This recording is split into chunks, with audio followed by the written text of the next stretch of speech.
A race against time in the aftermath of a storm that caught the North Carolina mountains off guard and unprepared. The storm of the century, Hurricane Helene, left behind a swath of unimaginable devastation and death. Accelerating into danger was an unsuspecting Good Samaritan, a star who swapped wheels for rotor wings. Greg Biffle is a pilot and a 2026 NASCAR Hall of Fame nominee known as the Biff. He first gained fame in the NASCAR Craftsman Truck Series, winning the 1998 Rookie of the Year award. He won the NASCAR Xfinity Series championship in 2002, becoming the first driver to win championships in both Xfinity Series and Truck Series. Despite his success, he never won a Cup Series championship in 14 seasons. But perhaps his biggest accolade came off the track when a lap count became a life count, and Biffle put his own life on the line, becoming one of the first civilian pilots to fly into Helene's aftermath. The devastation he found, he still has difficulty describing. I sat down with Biffle. We talked about life, loss, and hope during and after Helene. All right, so let's talk first about your background in aviation and how your passion evolved from racing to flying, and whether one spurred the other or whether they both kind of just complemented each other. Well, it's interesting because I was always interested in aviation, but never had the opportunity to really explore it. Then when I got hired by Jack Roush, he was a huge aviation nut, which sparked my interest and finally started taking flight lessons when I went to work for him in 1998. And I ultimately got my fixed wing rating in 2000. And then I went on to get my rotor wing rating in 2005. And my passion for aviation just kept growing. And really the helicopter piloting is what really got me. I love that freedom of being able to go wherever you want and land in any area. So that's, in 2005, I got my rotor wing rating. Until then, was it just flying for fun, basically going wherever you wanted to go? Yeah, pretty much. And it does make it convenient for the NASCAR schedule and getting in and out. Not necessary, obviously. It's changed a lot. Back in those days, it was difficult to get in and out of a lot of these racetracks. Yeah. You know, 200,000-300,000 people coming. Backups for hours, a lot of helicopter traffic in and out of a lot of these racetracks. And today it's changed a little bit, but it was necessity, but yet it was recreation as well. So it kind of covered both things for me. You probably didn't know it at the time when you got this license at the height of your NASCAR career, what a big role this would play in your retirement, essentially. When I semi-retired from NASCAR, I sold my rotor wing, or I sold my helicopter. I had a Bell Long Ranger L4, and I didn't have any aircraft, and it was just bugging me and burning me up. Yeah. And the story goes, I actually bought this helicopter by accident. I bought it at an online auction that was an equipment auction, and I just saw I was looking at a different piece of equipment for a business I have, and I saw the helicopter and I thought, if it sells, you know, cheap, I might bid on it. And anyway, I got caught up bidding on it and actually bought the machine, and I really wanted it, to be honest with you, and get back flying again. And so I bought it about 6 months or so prior to Hurricane Helene. Wow. It was kind of meant to be. It was really meant to be. My wife and I talk about that. Like, how different would it have been if you wouldn't have bought it? Yeah. So I bought the machine, got back current again, and did the required training in it. So prior to getting out for Hurricane Helene and doing this mission, I only had about 15 hours in machine. I had a lot more hours in rotor wing in general, but I'd only had about 15 or so hours in this machine before it was time to go. Someone of faith might say it was meant to be, like God gave you that helicopter at the right time. It still gives me goosebumps thinking about it. What if this wouldn't have happened, and that and that and that, just how everything came together. So take me back to that day. You had heard about this storm that had happened in the mountains, but everything was fine here. You were preparing for a big trip. What was happening? You know, we got a lot of rain, and we knew the hurricane had come through, but it was a steady, hard rain. We had some minor flooding, but nothing major. I was getting ready to go out of town to the Bahamas for a 7 or 8 day trip and trying to get ready for some time.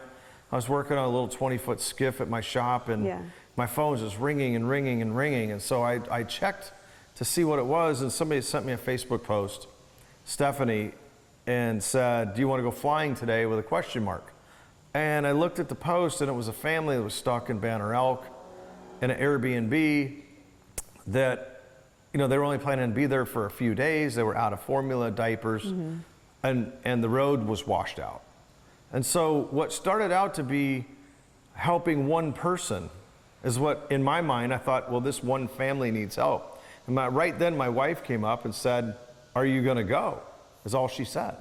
And I just felt like, if I don't go, who's going to? And so I can delay my trip. It's been months getting ready. One more day is not gonna matter to me. So I washed my hands and proceeded to the Statesville airport, where the power was out, interestingly enough, from the storm. So we opened the hangar door with the tug, got the helicopter out, got it prepared, put fuel on. And so that was the start of it. I thought, I'm gonna spend one day, I'm gonna help get one family out that's stuck. And so it was just underreported because there's no communication, there's no power, and no one had really heard of how devastating the storm was in the mountain area. So you did go. What did you see when you got there? I did go, and my route of flight wasn't, you know, through Asheville and Swannanoa and all of those areas. It was more of a direct route. And so I didn't see as much on that first day, but I did see the lakes were flooded. I did see, you know, rivers washed out and some trees down on some of the roads. The weather was horrible. And low visibility. We were at the treetops. I took a safety pilot with me that day, that first day. And the weather was really bad. And so we weren't able to see as much that first day as we were after that. And so what happened was I posted, which I normally wouldn't do. I posted, in case someone else is gonna go try and rescue them, 4 or 5 or 6 of us don't show up all at once, which I didn't think was gonna happen. But I felt like this is a way to let people know I'm gonna go up there if anybody else is going, type of thing. You got this, Yeah, and what had happened from there was I got 4,000, 5,000 messages within an hour and a half. Wow. I haven't heard from my parents. I haven't heard from my brother, or sister, or neighbor, or grandparents, or relative. Zero communication from an area that is few hundred miles by 100 miles. So we're not talking about Asheville or Black Mountain or Swannanoa. We're talking about an area that's unimaginably large. And I think that is what a lot of people didn't understand, is the scale of this storm and what it had done. So your efforts, that one post, really kind of set off a trickle-down effect, not only from people who needed help, but people who wanted to help. And you started getting messages from other pilots, right? Yeah, so from there, what turned into 1 or 2 machines that day turned into, the next morning was like 5 or 6 helicopters, recognizing that there's a huge need. And then the reporting became even larger, because you get 8 machines in the air. And then it was like, there's a real emergency going on here. So it turned into 8 machines, which turned into 15 or 20 to 30. And at the end of the week and a half, we had 75 or 80 civilian machines flying. And I can just remember cars lined up at the airport. I mean, it just gives me goosebumps. Cars lined up at the airport. Airports opening up their hangars. Volunteers just showing up. There's 15 volunteers. They're packaging stuff that people are dropping off, and pilots calling me. People calling me from Arizona. I've got a friend in Pennsylvania. He's got a Bell 407. I raced with him in the Baja 1000. I'm going to give him your number. And that guy calls me and said, I'll have my pilot and machine there in 3 hours if you need him. Wow. I said, please send him. And 3 hours later, the guy shows up, you know, with a Bell 407 and joins the mission. And it just, call after call. I have a Swarovski S76. I have a, you know, Jet Ranger. I have this, I have that. And it was just Augusta 109. It just kept evolving. And my phone was just ding, ding, ding. It just would never stop. And all of a sudden, I find myself at like almost the center of this crisis management thing. And then friends of mine are sending me locations and areas, and nobody's been here yet, and no one's heard from people in this area or wherever.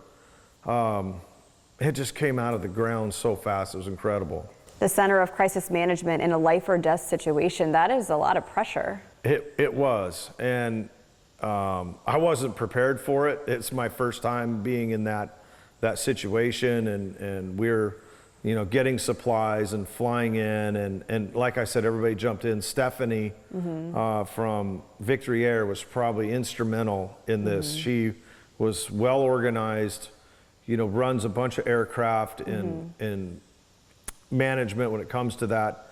She's taking the information, writing on 3x5 index cards of where we need to go.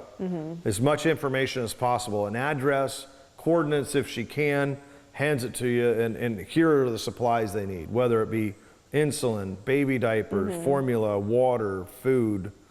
What started out to be water and food and diapers and formulas quickly became, we need chainsaws, we need chains, we need bar oil, we need gas.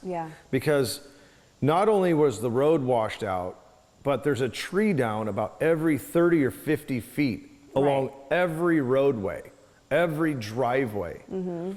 If anybody's ever cleared down trees before, could you imagine going 5 miles or 1 mile, and there's, you know, several hundred trees? That would take you days to remove the debris from that area. Not only that, where are you going to get the gas and the bar oil and the supplies? Your chainsaw is going to be exhausted after the 4th tree. And we could see from the air that after you get a mile down the road's gone. What used to be a 60-foot wide river is now 600 feet wide. There's no recollection of a road, an embankment, no ledge, no bridge, no anything for miles down these canyons. And we see people walking with backpacks, trying to get out, climbing, literally watching them climb over trees, and they're waving at us for help, which they're down in these areas we can't get to, we can't land. And we know that they're not going to be able to make it out probably, because they're going to be hiking along a side of a mountain with no road. Wow. You were dropping supplies, but you, as you said, also were encountering people who were signaling to you for help. As a pilot who was solo in your machine, what did you do when you got to those situations where you identified people who needed to be rescued? Were you able to get them up, or were you calling emergency services in those cases? Yeah, I think the thing is emergency services had no resources at that point. And it wasn't because they weren't prepared. The fact is they can't get there. We're 30 miles in on a road that there's, by the way, there's no road, there's no bridge, and they're not going to be there for weeks to cutting these trees to get in there. And it's not 10 houses, it's entire towns and communities that there's only 2 or 3 roads in, and they're all gone, plus all the sub roads.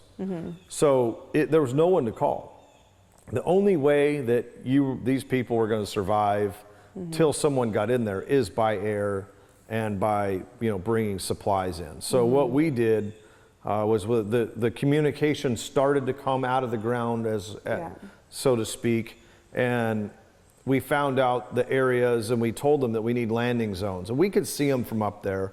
Basically, landing zone ended up anybody that had a big enough front yard or a grass area or a field that we could get down into.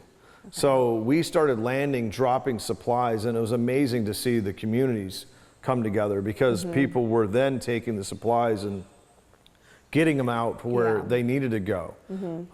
One of our first missions was up out of Swannanoa, between there and Chimney Rock, a real rugged area up on top of a mountain that we had to hover into. It was just barely wide enough to fit through the trees. We had to come in under some power lines. We unloaded supplies, and there was a line of people to go out, and they were lined up by age or who needed to be airlifted first. So the elderly or people that needed oxygen or medication or whatnot. And they were also telling us what they need. We need propane tanks. We need, these supplies, those supplies. A lot of people in that area had generators already. But after 2 or 3 days, their fuel that they had in the garage is exhausted. So they need more supplies. It must have been very emotional. How did you manage seeing this incredible devastation, these people who were medically frail, children who were, very upset? How did you process that to stay focused on the task at hand?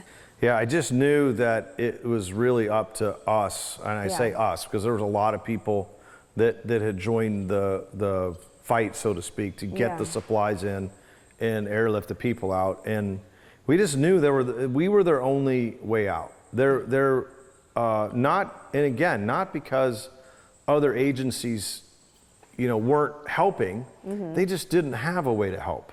You're not going to get a Chinook or a Black Hawk in where we went. And put the people in the back and hovered back out of this area and pedal turn and down the side of the mountain. I mean, it still gives me goosebumps. It was a tough spot that I was in some of those situations, getting people out and then taking supplies back. The hardest thing was when I went home at night and landed in the dark, because we just couldn't fly anymore, was my mind wouldn't shut off. I'm sitting there at my counter looking through my phone, just overwhelmed. Like, what am I gonna do next? And so we're planning till maybe midnight, and I lay down in bed and I can't shut the brain off. And I'm back up at 5 in the morning. And I remember that I'm sitting at my counter having a hot cup of coffee, thinking about all the people that are up there with no food, no water, no power, and it was hot outside. And so those are some harsh elements to be living in day after day. And I'm sitting in my house, and it was just a lot of motivation to get to as many people as possible. Of all the memories, all the rescues you had, is there one that sticks out the most in your mind, or maybe a memory that wasn't so good, someone you couldn't help because of the terrain, because of the circumstances of landing? It's funny that you phrase it that way, because they both happened in the same mission. I was in probably some of the most difficult terrain that we had been in, as 6,500 foot elevation.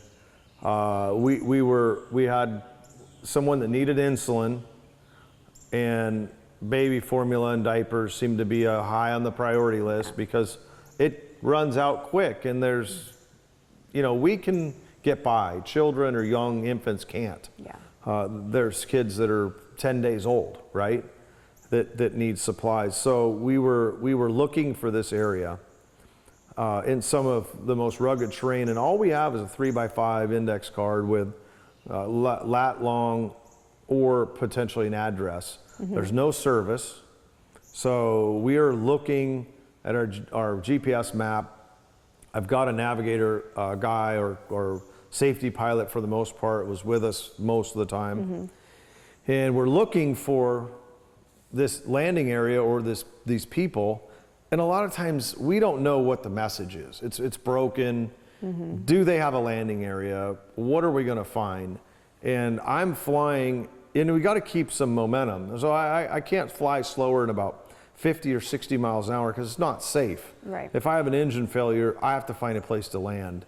Yeah. And we're low level altitude and we're in the mountains. And there isn't a lot of options. So I catch out of the corner of my eye, the very bottom of this basin, I think I see a flash as we went over a ridge top. And I said to Aaron that was with me, I said, Aaron, I think I saw something. And so we circled back around, and sure enough, we see this guy at the very bottom of this ravine with a mirror that was flashing us. If he wouldn't have had that mirror, there's no way we would have saw him. I mean, just no way. Because if you look at the video, we actually captured it on video. Before you zoom in, it's like two specks down there in the bottom of the field. They were several thousand feet down in a canyon. And I said to Aaron, I said, I don't know that we're going to get down in there. And so we start looking for alternative place to land. And I had to fly, it's through a ravine. I had to fly several ways through the ravine, trying to figure out what way the wind's coming from. Because I certainly don't want to even think about trying to go down in there with a tailwind, just for effectiveness of air lift and things like that. You can get settling with power. But when we were doing that, there's this little old lady on her porch on the side of the mountain. She had taped a shirt on the end of her broom, a white shirt, and was waving it up and down, like trying to get our attention. Unfortunately, we didn't capture that on video, but it was a moment that was just, things keep happening. We see the guy with the mirror, we see the lady right around the corner that's needing help. And she actually was the one that needed the insulin, come to find out later. So we came back and flew a few recon missions to try and get down in there. There was 2 sets of power lines across the ravine that we had spotted, and I was heavy on fuel and heavy on supplies. And once I had made the commitment to try and go in that ravine and land, there was no way out for me. Yeah. It was, we had one attempt to land down in the bottom of that because I wouldn't have the power to get out. Right. And with the power lines in front of us, there was only one attempt. So after I'd figured out the wind, I said, all right, we're going to go in this time. I said that to Aaron, and he said, what about the power lines?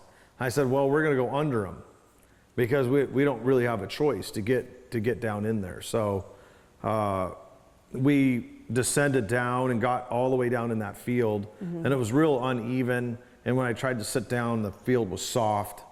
So I'd picked back up and tried to find some spots. Finally found a spot to land, and landed and shut down. And I mean, I was so relieved. Yeah. And I turned on my Starlink, and people were literally wading across the river, coming out of the woods, and their phones are lighting up. Ding, ding, ding, ding. And no one had been there.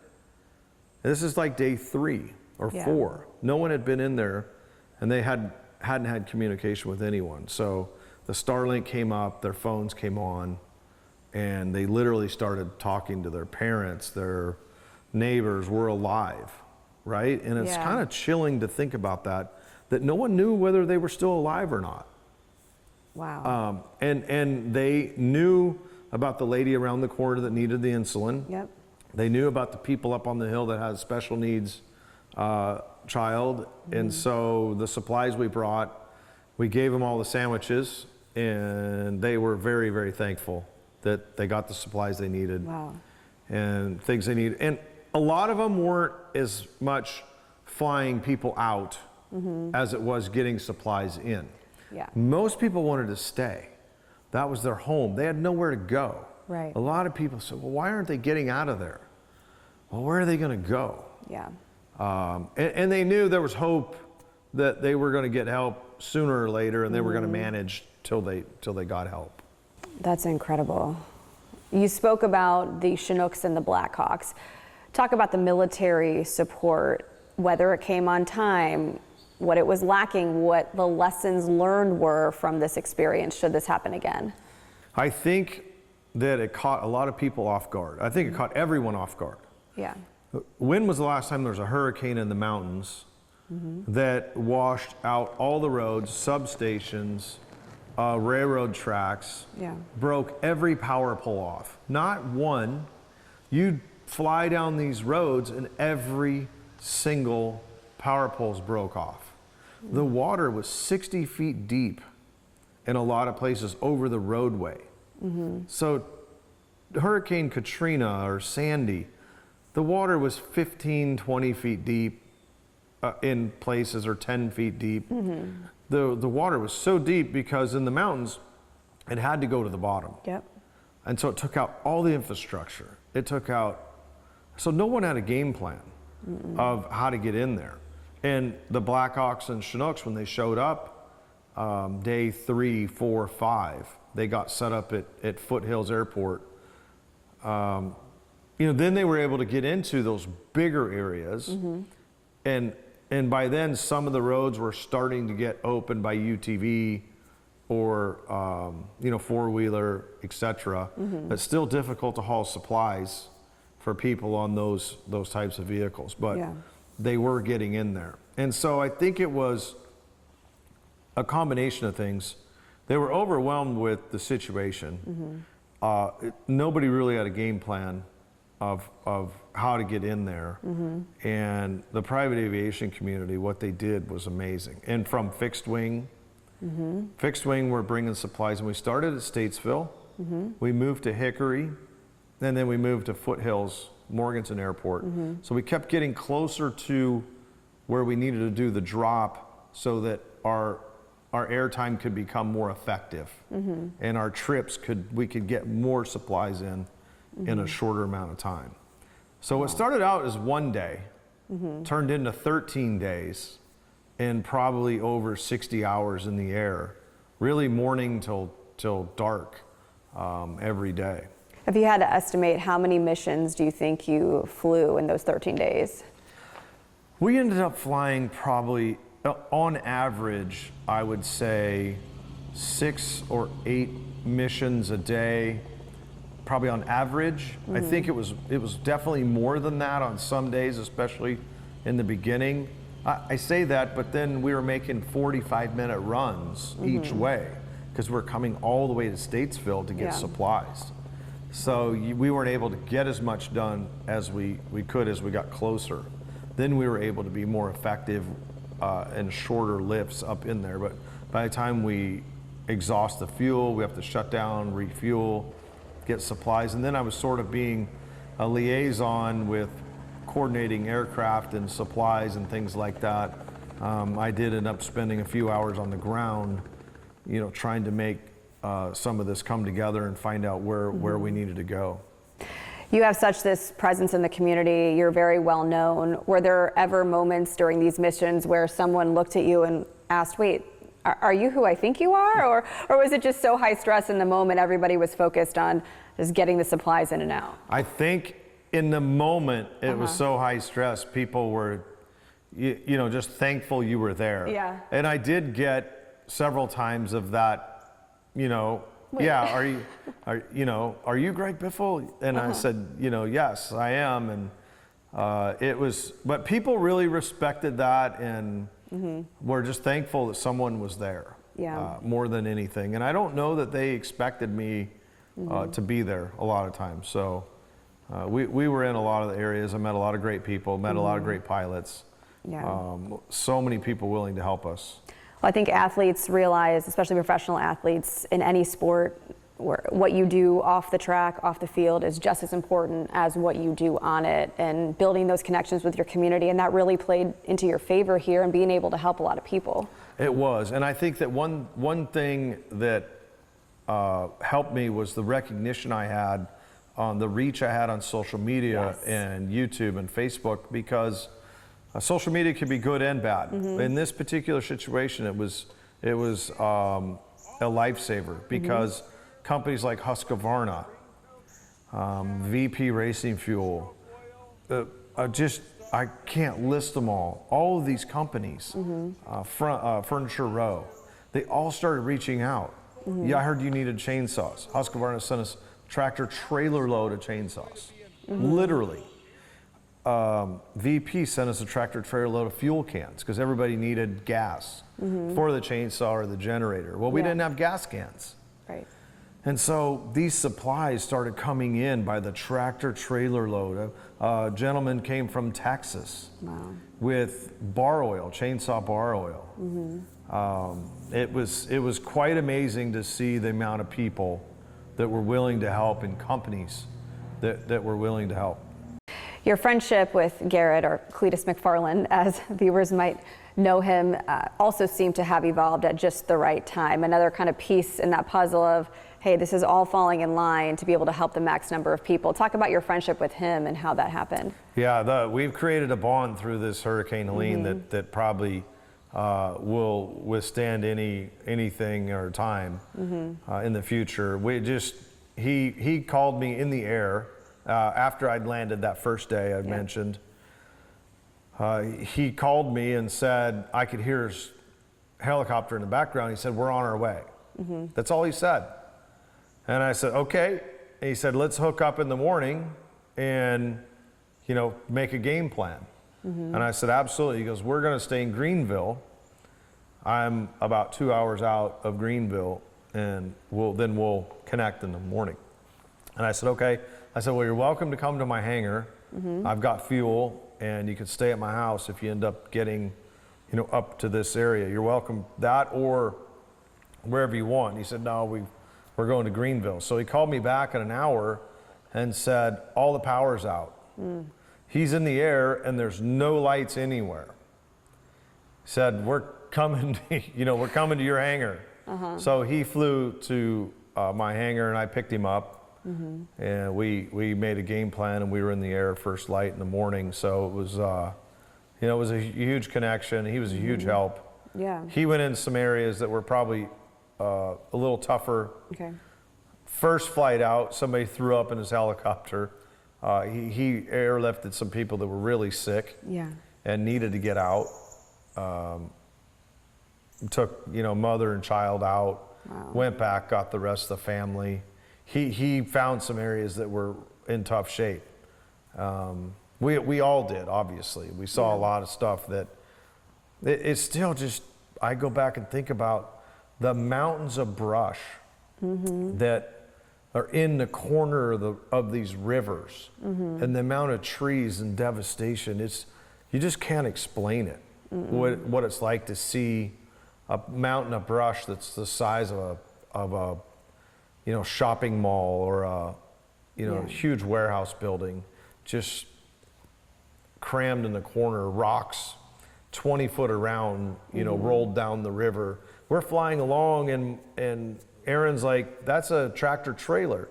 There's an 18-wheel tractor trailer upside down in the river. And we can see the tires that are about that far under the water, the back tires. Cars and debris and things, just propane tanks look like Tic Tacs. Wow. Just on the banks all over the place. From, they'll float obviously from being washed down from all the homes that got sucked in. It's really amazing to see. You mentioned that this kept you up at night during the thick of the storm. It's been a year now. Are you still finding your mind racing at night, thinking about all the people you helped and what they might be doing now and how they're doing? Are they recovering? What do they still need? I have, and we've stayed in contact with a lot of those people. We've made about once every 2 weeks, we made ground missions up there. Penske gave us a 26-foot box truck.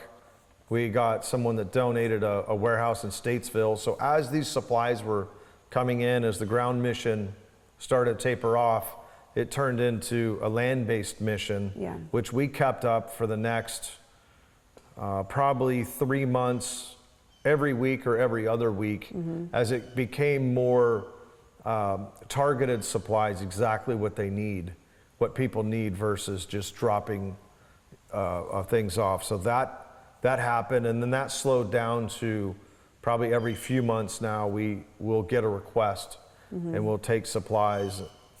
Also, we ended up doing some brush and groundwork and removal for ground operations. A lot of people up there still need their driveway fixed, have access problems. The elderly can't afford to fix the culvert pipe and get the gravel put back on their roads to get into their places, even 9 months later. But companies like Volvo and Ascendum and Bobcat have helped us with equipment, and we've been doing those ground missions. Okay. You also went back on Easter to do something fun, right? Bringing joy to this devastating situation. Yeah, that was so much fun. Probably out of anything I've done in the last year, that was the most fulfilling thing that I could do, was drop 4,000 Easter eggs for the kids in the helicopter in that area that I was, dropping supplies and flying people out. So the group up there on the ground put together this operation where we took Easter eggs up and took the doors off and dropped Easter eggs for all the kids. And I landed, and we hung out for a few hours at their festival. It was just, it was so much fun to see the smiles and see the people that were getting their lives put back together. As a dad, I'm sure you thought more than once, what if it had been my children in this situation? What kind of support would I need, and how could I help them through this? That was the thing that came to mind for me, was not everybody has the resource I do. And, when I'm in that situation, who's going to help me? Right? And it's exactly my thoughts were, I could help these folks, and I'm going to be there as long as they need help. How has the storm changed your life outlook? It's funny how popular you are as a person or a NASCAR driver or something else. What has changed my life is almost everywhere I go, people thank me for what I did, for helping the people and flying the mission. And the other thing that people say is, "Oh, you're Cletus McFarland's friend."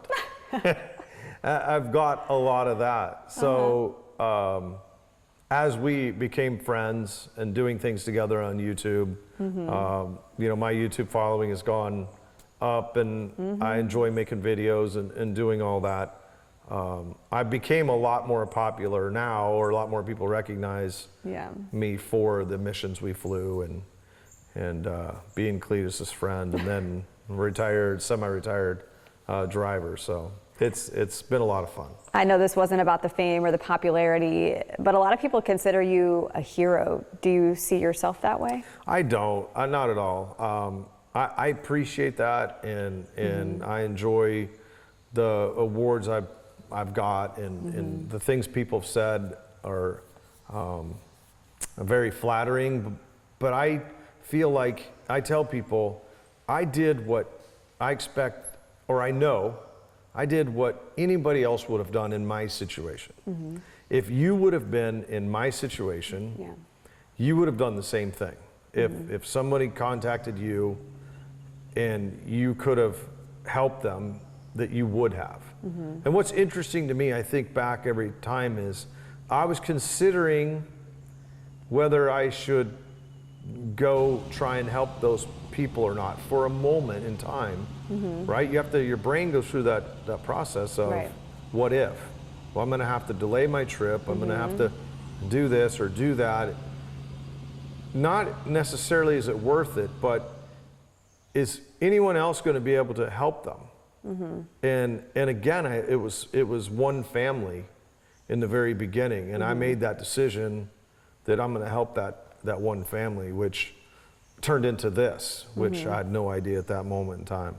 Did you ever reschedule that trip? I did about 2 months later, because we started into the ground mission, and it's funny enough, I felt bad. After day 14, when I went back to the Statesville airport and got my car. I drove my car up there and got the helicopter out. It wasn't 14 days later I went back and got my car. That I felt like I got to continue. There's still people that need help, and that's why we continued with the ground mission. Yeah. But it took quite some time for me to go do something else, because I felt bad that I'm enjoying the beach or out fishing on my boat, and these folks are struggling because they lost their home and they lost their car and maybe they lost loved ones. So that weighed on me for a time. It still does, obviously. But you know, we've got to move on from it and help where we can. Right, you can't pour from an empty cup. You got to take care of yourself so you can take care of others. But at the same time, I'm sure it's that sense of kind of survivor's guilt almost. You see this, but you're also able to step away from it, and that's probably difficult. Yeah. What do you want anybody watching to know about the state of the mountains now, the help that continues to be needed? We're now a year removed. I think there is this perception to some who aren't tapped in, where okay, everything's fine, state money's coming in, it's all going to be okay.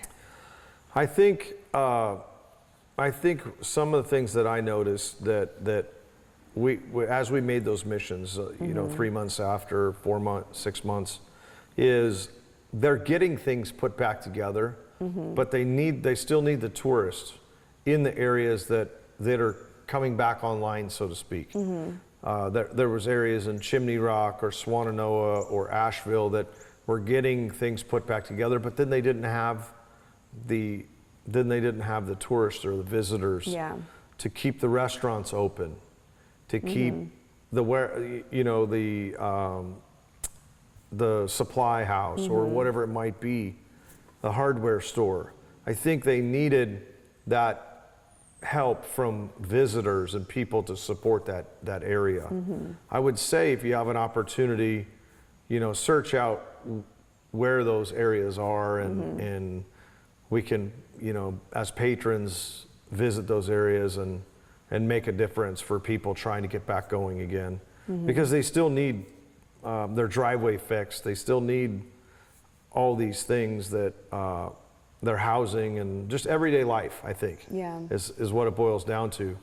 The convenience store is now open again, but a lot of their customers are gone because they lost their homes or whatnot. It was amazing to think about how many people lost their job. Maybe their home's not damaged. They survived it. They were in a higher elevation, but the place they worked is not there anymore. And you know, what are they going to do now? How are they going to make their car payment? How are they going to make their house or insurance payment and buy food? They just have to drive so much further and go find a new place to work. A lot of people got put in a situation that they didn't need immediate help, but their lives changed forever.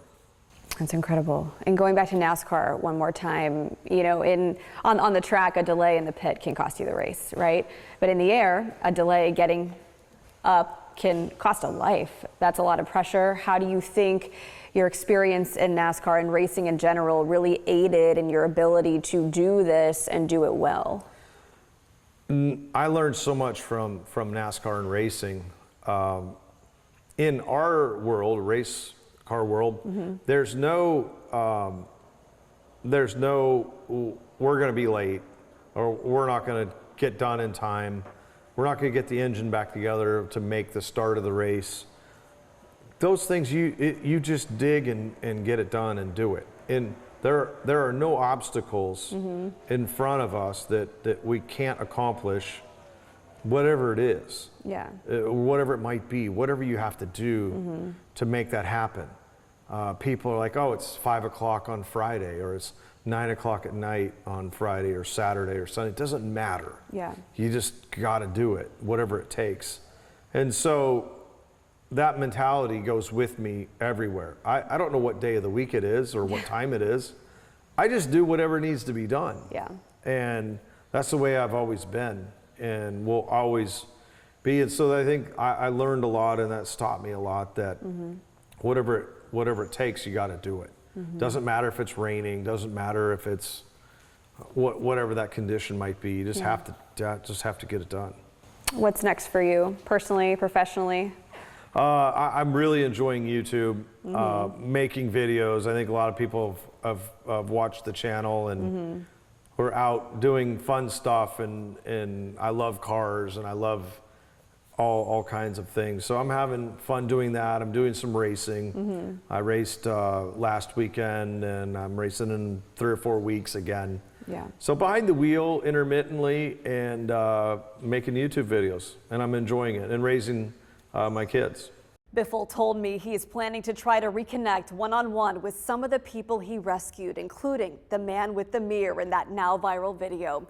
Recently, he said he was on standby to respond to the deadly flooding in Kerr County, Texas, but determined the air support there was sufficient and he didn't want to be in the way. But he vows to help however he can in storm response in the future, proving angels really do have wings.